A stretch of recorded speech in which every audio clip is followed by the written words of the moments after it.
Good morning बच्चों। आज हम हिंदी विषय में नया पाठ शुरू कर रहे हैं। पाठ 4, बोलने वाली गुफा। ये कहानी बच्चों मैं पढ़ रही हूँ और आप भी इसको कम से कम 2 से 3 बार इस कहानी को सुनिए ताकि आपको ये कहानी अच्छे से याद हो जाए। चलिए शुरू करते हैं। सुंदर वन में एक खूंखार शेर रहता था। वह वन के सभी जीवों के लिए मुसीबत था। जंगल के जानवर उससे इतना डरते थे कि उसकी दहाड़ सुनते ही अपने अपने प्राण बचाने के लिए इधर उधर छिप जाते थे। कभी कभी तो उस शेर को इसी कारण से भूखा भी रहना पड़ता था। एक बार शेर को कई दिनों तक कोई शिकार हाथ ना लगा। वह शिकार की खोज में इधर उधर मारा मारा फिरता रहा। बहुत परिश्रम के बाद भी उसे शिकार के लिए कोई जानवर न दिखाई दिया। उसे ऐसा लगने लगा कि वह भूख से मर जाएगा। शेर शिकार की खोज में अपनी गुफा से बहुत दूर निकल आया। अचानक उसने देखा कि सामने एक बड़ी सी गुफा है जिसका द्वार खुला हुआ है। गुफा देखकर शेर के मन में विचार आया कि जरूर इस गुफा में कोई ना कोई जानवर रहता होगा। इसके भीतर चलकर देखना चाहिए। हो सकता है कि कोई शिकार अंदर बैठा हो। यह सोचकर शेर गुफा के अंदर चला गया, लेकिन इस समय गुफा में कोई ना था। शेर ने सोचा, मुझे इसके भीतर चुपचाप लेटे रहना चाहिए। अंधेरा होने पर गुफा में रहने वाला जानवर अवश्य ही आएगा। तब मैं उसका शिकार करके अपनी भूख मिटा लूंगा। कुछ समय बाद अंधेरा होने लगा। रात में सारा जंगल चांदनी में नहाया हुआ था। चंद्रमा के प्रकाश में सब कुछ साफ साफ दिखाई दे रहा था। जिस गुफा में शेर घुसा था वह एक लोमड़ी की थी। लोमड़ी अन्य जानवरों की अपेक्षा तीव्र बुद्धि की मानी जाती है। रात होने पर लोमड़ी अपनी गुफा की ओर लौट रही थी। वह शीतल चांदनी का आनंद लेते हुए धीरे धीरे चल रही थी। अचानक उसकी दृष्टि धरती पर बने हुए कुछ पद चिन्हों पर पड़ी। ध्यान पूर्वक देखकर उसने जान लिया कि यह पद चिन्ह किसी शेर के हैं। शेर के पद चिन्हों को देखते हुए लोमड़ी धीरे धीरे आगे बढ़ी। ऐसा करने में उसे बहुत समय अवश्य लगा, लेकिन उसने यह देख लिया कि शेर के पैरों के निशान उसकी गुफा के भीतर गए हैं।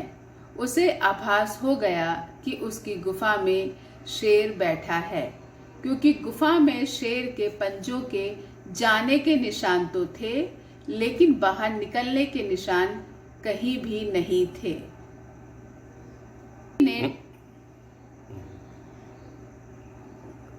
लोमड़ी ने ठंडे दिमाग से सोचा और शेर के पंजों के निशानों की पुनः बारीकी से छानबीन की, लेकिन शेर के गुफा से बाहर आने के निशान उसे ना मिल सके। उसे विश्वास हो गया कि शेर अभी तक गुफा के अंदर ही है, जो कि अंदर जाते ही उस पर हमला कर देगा। शेर अंदर है या नहीं, इसको पक्के तौर पर जानने के लिए लोमड़ी ने एक योजना बनाई। वह गुफा की तरफ मुंह करके ऊंची आवाज में बोली, कहिए गुफा जी, सब ठीक ठाक तो है ना? क्या मैं रात बिताने के लिए आपके भीतर आ सकती हूँ? शेर गुफा के अंदर ही था, लेकिन वह चुप रहा। वह लोमड़ी के भीतर आने की प्रतीक्षा कर रहा था। लोमड़ी ने एक बार पुनः प्रश्न को दोहराया, गुफा, ओ मेरी प्यारी गुफा, आज आप चुप क्यों हो? मुझे बताती क्यों नहीं कि मैं भीतर आऊं या कि न आऊं।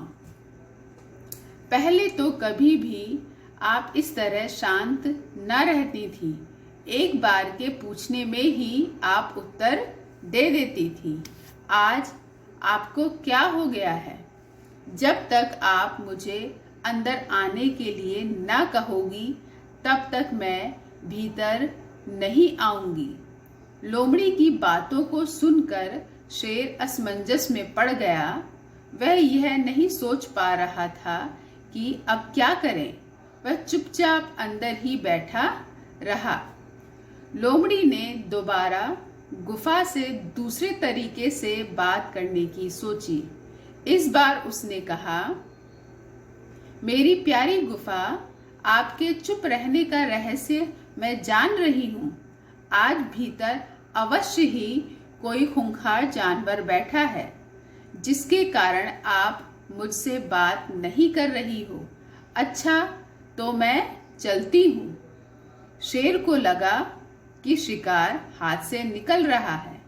उसने सोचा कि जरूर ये गुफा लोमड़ी से बात करती होगी। मेरे डर के मारे गुफा आज लोमड़ी से बात नहीं कर रही है। चलो, गुफा की तरफ से मैं ही बोलता हूँ। यह सोचकर शेर आवाज बदल कर बोला, अरे जरा रुको प्यारी लोमड़ी, मैं गहरी नींद में सो रही थी, इसलिए आपसे बात ना कर सकी। अंदर सब ठीक है। आप बिना भय और संदेह के अंदर चली आओ। लोमड़ी की चाल सफल हुई। वह पहचान गई कि गुफा के अंदर से आने वाली आवाज शेर की ही है। उसे पूरा विश्वास हो गया कि शेर अभी तक गुफा के भीतर ही बैठा है। जैसे एक शेर कभी घास नहीं खाता, उसी तरह गुफा कभी बोल नहीं सकती। हुजूर, आप आराम से रात भर मेरी गुफा में रहें। शुभ रात्रि। यह कहकर लोमड़ी अपने प्राण बचाने के लिए सिर पर पांव रखकर वहां से भाग निकली। तो बच्चों, ये पाठ मैंने आपको पूरा पढ़ के बताया, कहानी बोलने वाली गुफा। तो अब आपके लिए काम है, आप उसको 2 से 3 बार आप उस कहानी को सुनेंगे और उस पाठ में से मैंने कुछ कठिन शब्द आपके लिए लिखे हैं। देखिए, मैं पढ़ रही हूँ।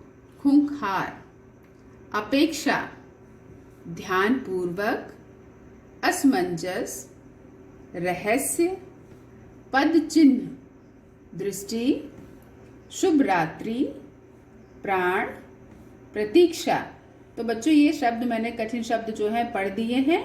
आपको इन कठिन शब्दों को अपनी कॉपी में 3-3 बार बिल्कुल साफ साफ लिखना है। तो आप ये काम करिए और इस कठिन शब्दों को लिख करके दिखाइए।